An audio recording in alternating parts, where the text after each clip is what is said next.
আসসালামু আলাইকুম, সবাই কেমন আছেন? আলহামদুলিল্লাহ, আপনাদের সকলের দোয়া আমি অনেক ভালো আছি। আজকে আমি বনরুটি তৈরি করব।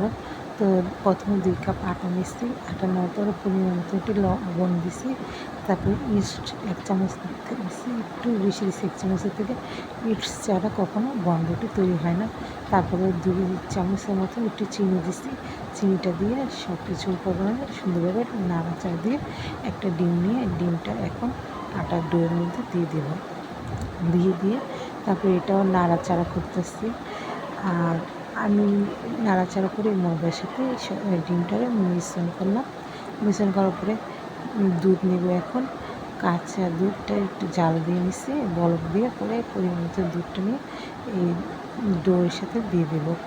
একটা সুন্দর করে একটা ডো তৈরি করব। দুধটা দিয়ে সুন্দর করে আটাটা মিক্সচার করে ডো তৈরি করব। আমরা রুটি বানাই সেরকম ডো তৈরি করতে হয়।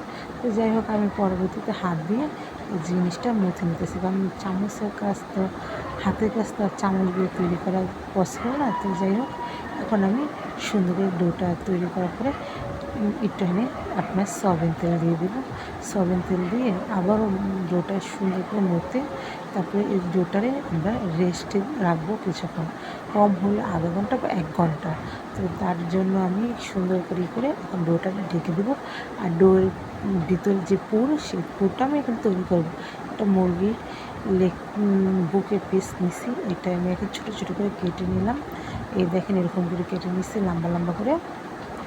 কাটার পরে যে পেঁয়াজ নিছি, পেঁয়াজ নেওয়ার পরে পেঁয়াজটাও কুচি কুচি করে আমি এখন কেটে নিচ্ছি। এখন পেঁয়াজটা দিয়ে আমি যাই হোক কড়াইতে পরিমাণ মতো তেল দিলাম।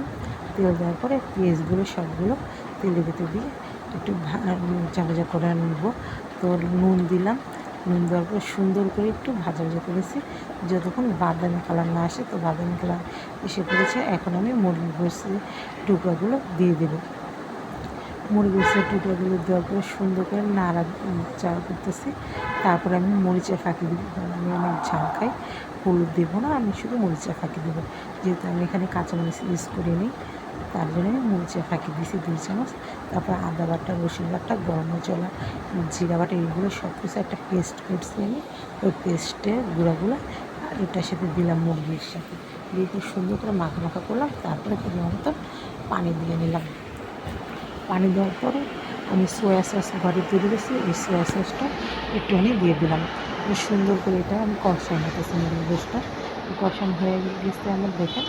এখন সুন্দর করে যখন ঝোলটা শুকিয়ে আঠাটা হয়ে গেল, তো আমি যেইটাতে মনে করেন বসাবো, সেই আমার কাছে বাটি নেই। তো কেকের মোল ছিল, কেকের মোলটা আমি ইস্টারে আগে ব্যারাস করে নিচ্ছি। আর এই দেখেন আমার ডোটা কী সুন্দর ফুলে গেছে।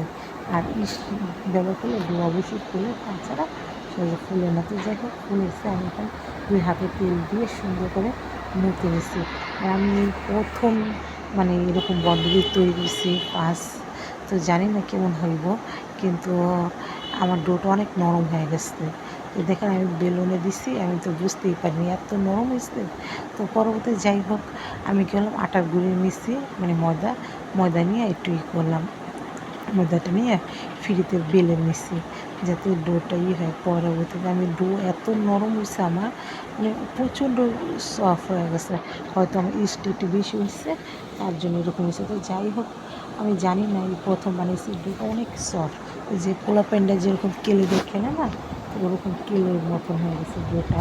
তো যাই হোক, আমি ডোটা সুন্দর করে একটু বেলার চেষ্টা করতেছি। বেলা লাগে না, এরকম হাত দিয়ে তুলে হয়ে যায়। তারপরে বেলে নিলাম। তারপরে যে আমি ডোর জন্য যে মুরগির খামিরটা তৈরি করছি, এখন আমি সেই খামিরটা একটুখানি পরিমাণ মতন এই ডোর ভিতরে দিয়ে দেবো। তো দিয়ে আমি এখন এত নরম যে লেগে যায়। যাই হোক, সুন্দর করে মতে নিতেছি। গোল গোল করে মতে নেওয়ার পরে এখন আমি সুন্দর করে 2 হাত দিয়ে মুখটা বন্ধ করে দিতেছি। তো যাই হোক, আমি বন্ধ করে দেওয়ার পর গোল হয়ে গেছে জিনিসটা।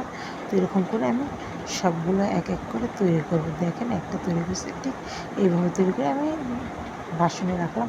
পরে দ্বিতীয়টাও আমি এরকম করে তৈরি করে নিলাম। তো দ্বিতীয়টা একটু নকশা করতে চেয়েছি, যে ডিজাইন করে দেখি।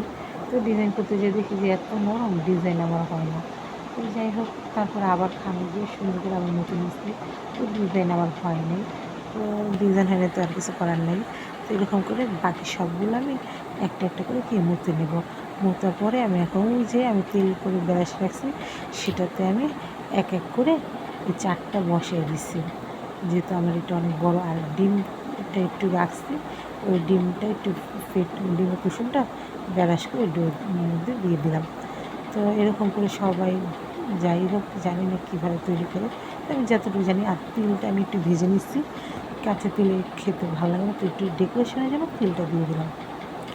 আমাদের তো বাসায় কারেন্টে চুলা, তো আমি এটা গরম করতে রাখছি আগের থেকে হিটে দেওয়ার জন্য। এখন আমি দেখেন ডোটা বসিয়ে দিচ্ছি। এই যে আমি আধা ঘন্টা পরে আমার এটা হয়ে গেছে এরকম। তো হয়ে গেছে, এটা হলো এক ধরনের। আবার আমি এইটাই সেম আমি তেলে ভাজবো এখন। এই দেখেন আমি এখন তেলে কড়াইতে বসেছি, তেলটা গরম হওয়ার পর ওই যে আমি ডো বানিয়ে রাখছি আবার, তো এই ডোগুলো আমি তেলে হালকা করে ভেজে নেব। আমি এইটা খাবার 2 রকম, একটা হলো তেলে করছি আর একটা হলো কি ভাপ দিয়ে করছি। তো যাই হোক 2 রকম তৈরি করছি। আমার টোটাল 4টা করে 8টা তৈরি করছি। তো দেখেন আমি ডোটা আমার অনেক ভালোই হয়েছে। ফার্স্ট আন্দাজে আমার মনে হয় বনরুটিটা খারাপ হয়নি, তো জানি না কাদের কাছে কেমন লাগছে। তো এই দেখেন আমার বনরুটি তৈরি হয়েছে। এটা হলে আমি তেলে ভাজছি, যাদের তেলে খাওয়া নিষেধ তারা অবশ্যই এইভাবে তৈরি করবেন। তো আমি এই যে মেয়োনিজ তৈরি করছিলাম, মেয়োনিজটা এত মজা হয়েছে, শুধুমাত্র 3টে উপকরণ আমি মেয়োনিজ তৈরি করছি। এই মেয়োনিজের রেসিপি আপনাদের অন্যদিন দেখাবো। তো আমি আবার যেটা প্রথমে তৈরি করছি ওইটাও একটু ট্রাই করে দেখলাম, যে দুটোটাই স্বাদ অনেক মজা হয়েছে। আসলে বনরুটিটা অনেক খেয়েছে আপনাদের কাছে।